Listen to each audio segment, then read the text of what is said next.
folks, and welcome back to the plot. It is a gorgeous day today. Not a single cloud in the sky, just blue skies. And I've been up here a little while actually. It's coming towards the properly hot bit of the day, and it's just become unbearable in the polytunnel, about 12:30. But I've been up here today faffing around a lot, trying to come up with a bit of a to-do list, because I woke up this morning with a wonderful realization that there was nothing urgent to come to the plot for, so I've just been really relaxed, just kind of pottering around, making a little to-do list, thinking about the next things. For the last kind of 2 weeks, I would say, I've had a to-do list of fairly urgent stuff. You know, those brassicas, I really wanted to get out. Look at them. Now, it might be like a psychological thing or just an illusion, but I'm convinced, even just since they've come out here, the cabbages especially have started growing and putting on growth.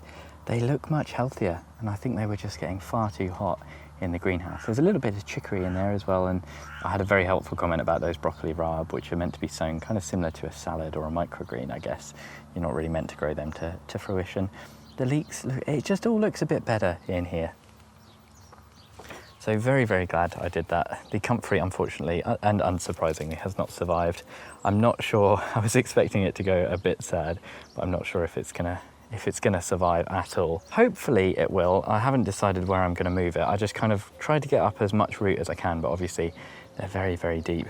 I've just given these potatoes a really good drink because they're looking very sad. And it's one thing I did want to improve this year, was staying on top of the tomatoes. Asparagus looking so good, so happy with that. But I'm getting quite sidetracked. So yes, I've just been pottering around, coming up with a bit of a to-do list. And one of the first things that, it's a bit of a weird to-do list. It's all kind of roughly equal priority. There's nothing super urgent. You know, I need to do my brassica netting, but the brassicas, the cabbages, as you've just seen, they're going to be fine in those pots for another week or so. But one of the things it's just been really drawing me in, and it's something I want to get done, and that is the polytunnel kind of preparation. And I don't know, maybe it's because today as I'm filming it, it's kind of a year to the day. So it's very nice doing a bit of work in the polytunnel. And what I want to do is a bit of tomato support. This is something I was complaining about so much in that other greenhouse last year. And, you know, here I am doing it in the polytunnel instead of the greenhouse. But the results are in from the comments, and people suggested doing 3 to a row, which is fantastic. And I think what I'm going to do is use this support bar with string for 1, then put 2 bits of wood basically going across the top. And I found a couple of bits. These are exactly the right size, pretty much, to just match up. And then they could just be a tiny bit longer, but I've just cobbled together very roughly a bit of wood so it's the right length to support that, and then it can just sit on the ground and on one of the crossbars there. And then I think what I'll do is use the door frame itself to support another piece that goes across the top, and it will probably come out slightly. I'm probably going to lean the tomatoes in towards the path, because there's all this ground underneath the slabs that their roots can get away into. So you know, it's important to remember sometimes, although you've got a bed with something like this where it's not particularly raised, it's a little bit raised, but there's plenty of space underground for, hopefully, for the tomatoes to kind of find. And with bits of wood across the top there, obviously I'm going to attach these two. I haven't got the drill today, so I can't do that, but I just want to do that with screws. And I want to get some masking tape as well, because that wood is just touching the plastic, so I don't want any splinters or, you know, it buffeting in the wind a tiny bit and scratching open. But yes, a bit of wood along the top there, and a bit of wood, you can see, got this one in as well. And I think just dropping a bit of string across there, you know, tying a bit of string in and then looping it down across the tomato, looping it around the stem, I think will be really good. One thing I was thinking about for the tomato supports is whether or not to just use these bamboo canes and kind of cable tie them together, and you get a kind of, as long as you cable tie them enough, they should have had enough strength. But I think it just would have been quite janky. I don't have any cable ties with me, and the canes, although they're quite long, most of them didn't actually go across more than 2 bars, you know, so there's 1 bar there, 1 bar there. So they just didn't have all that much support, you know, and I was thinking, what would Steve do? And he'd tell me to do it properly, get something in here. And I think this kind of wood, if we get it screwed in there at the top, a little corner piece, screwed in here along the bottom, once it's all screwed in nice, I think it will look really good. And it'll be nice and permanent as well, so we can use it every year and won't have to faff around. And I think that's what the old boy would recommend.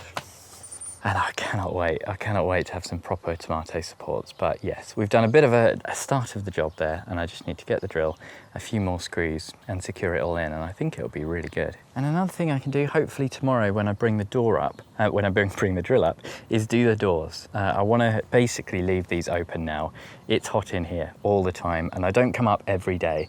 So if we have another day like this, and I don't come up, and it's kind of 12 o'clock and these doors are shut, even though the top is vented, it's going to get really, really hot in here. And so what I want to do is just knock up some quick frames of chicken wire to keep out birds that might get stuck in here.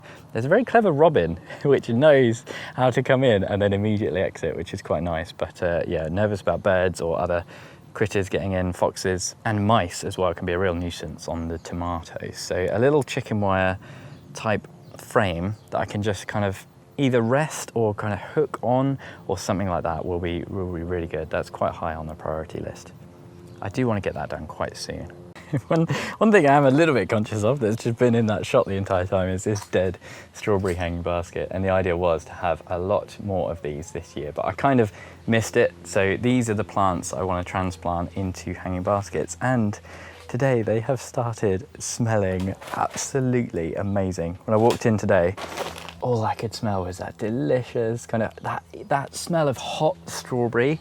There's nothing else like it, but hopefully we'll get a nice harvest from those anyway, just a little bit. I've never gone all out on strawberries, and I think maybe the polytunnel is the time, you know, and now I've got the polytunnel, hopefully I can actually get some proper strawberry harvest. I've always struggled growing them outdoors just because of the pests and the birds and that kind of thing.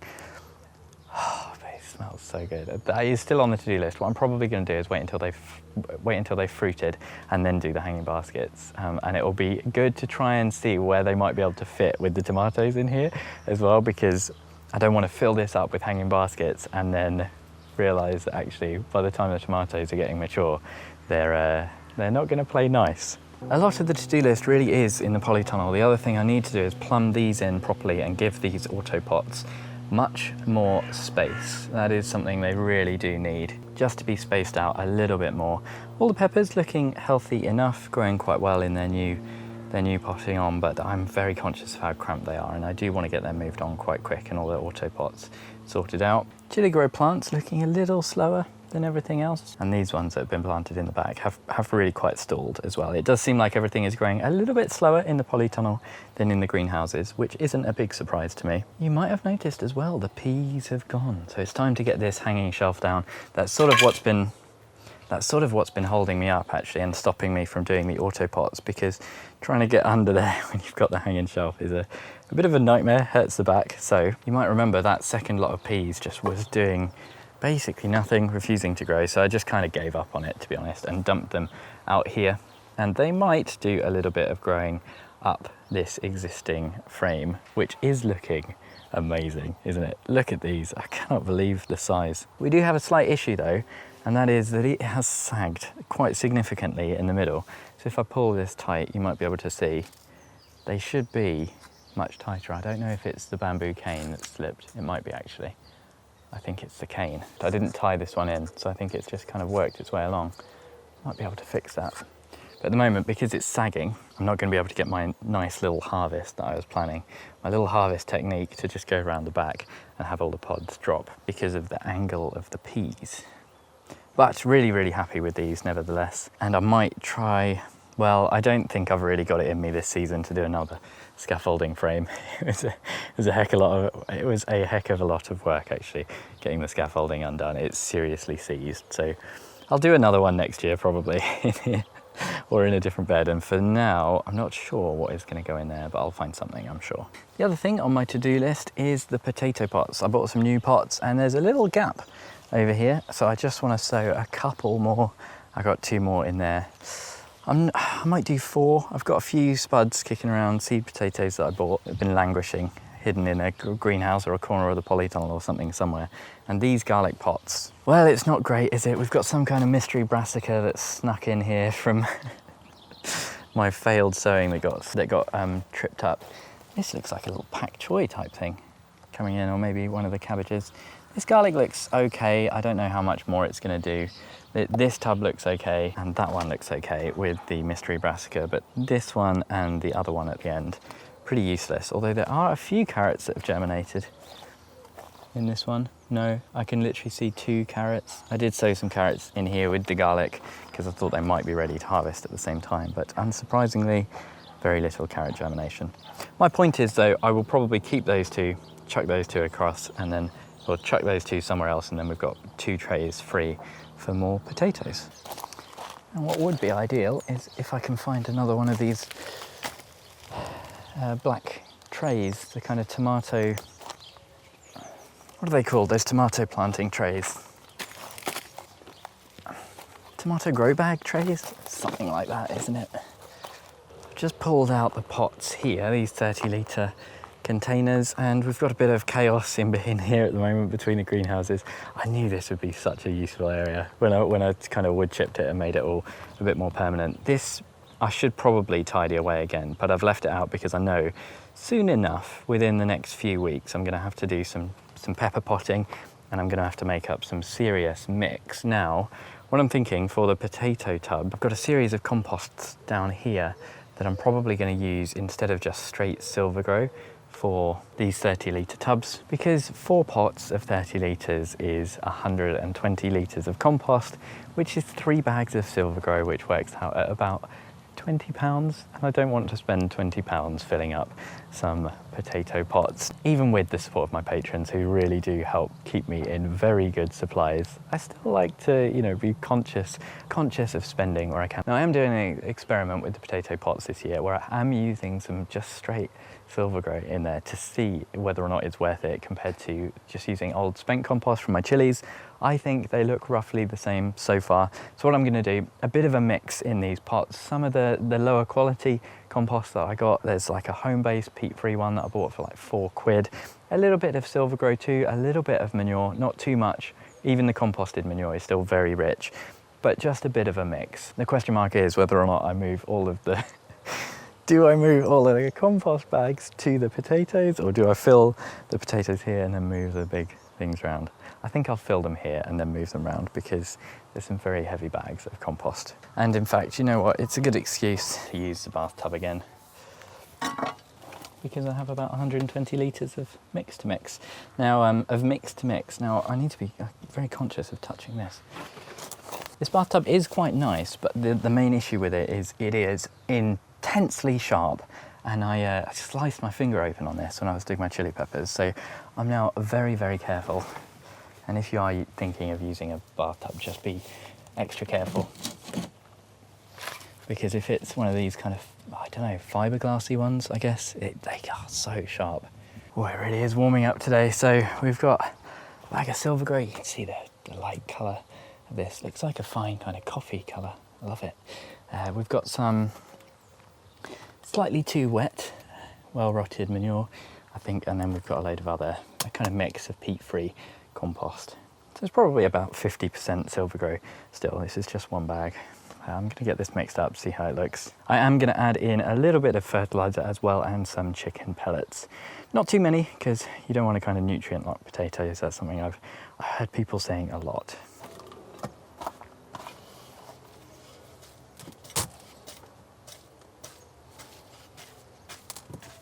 Just kind of starting with this manure, really breaking it up because it's very wet and very nutrient dense, so it can burn plants. So this is the bit that really needs to be mixed in. But we've got fertiliser and manure pellets in here as well, so it all does need a very good mix. So I'm going to spend quite a while on this, being nice and thorough, just making sure I don't have any, this is that, I think this is that home-based compost, so it's really hard, really dry. Well, it's not dry actually, it's very moist, but it's still very hard, almost kind of compressed. So this stuff will not, be great for a plant, but if it's mixed in and distributed well throughout all the rest, it should be okay. So really worth spending a bit of time mixing this, I think. I have a horrible feeling I am going to have to get in here with my hands to really break up a lot of these clumps. The silver grow is so soft and friable by comparison. It does form these kind of clumps, but all you have to do is one tiny little squeeze and it basically explodes into lovely fluffy stuff. Whereas something like this, you've really got to put just so much more time and attention into it. Silver grey, you know, when you're just mixing in with a fork, is going to, like this bit, it's just going to mix in so much nicer.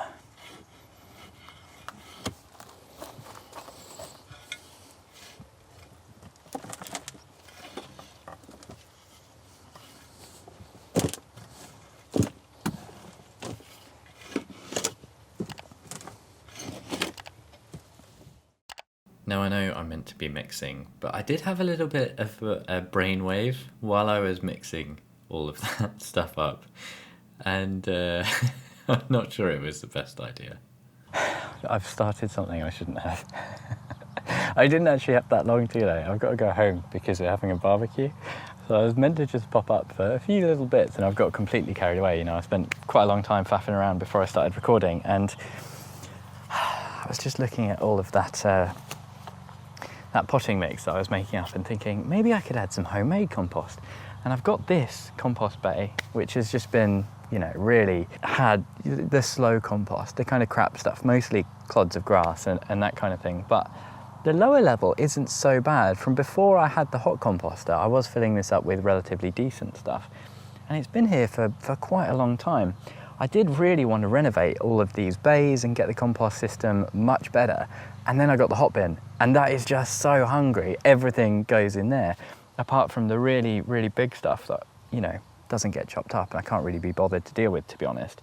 So this is still sort of a very long-term, one winter, I kind of want to get rid of all of these bays and redo it completely because reasons. But I've just opened this up. Actually, it looks like there's some really good quality compost in here. But the problem is I've got that wheelbarrow full of kind of grass clods from when I was digging up the comfrey the other day. The top layer on here is not rotted down at all. So I need somewhere to put all of that and the top layer of this. And you might think, well, just put it in your second bay. That's the whole point of having a 3-bay system. But this is really rubbish. This is rotting to pieces. This one I've lined with Proplex, which maybe wasn't the best idea. It's holding up okay. I don't know if I'd do it again, but this stuff is completely unlined. I mean, I might just chuck it in here for now, but my point is, this is a big job in front of me now that is going to take a few hours and a bit of organising, and I don't have time. I've got to go home for the barbecue. So I'm going to love you and leave you. I'll apologise for the slightly unsatisfying ending, but tomorrow I will be back. I will get this done and I'll get the potatoes planted. Thank you ever so much for watching. An extra special thank you to all of my Chili Pepper Tier patrons who are keeping me in compost. Tony, Bill, Pam, Louise, Mel, Michael, Denise, Soxton Garden, Andrew, Sarah, Dorcasaur, Louise, Angela, Andre and Brett. I got it. That's the first time with all 15 that I've got it in one. Thank you ever so much, and hopefully I'll see you again next time.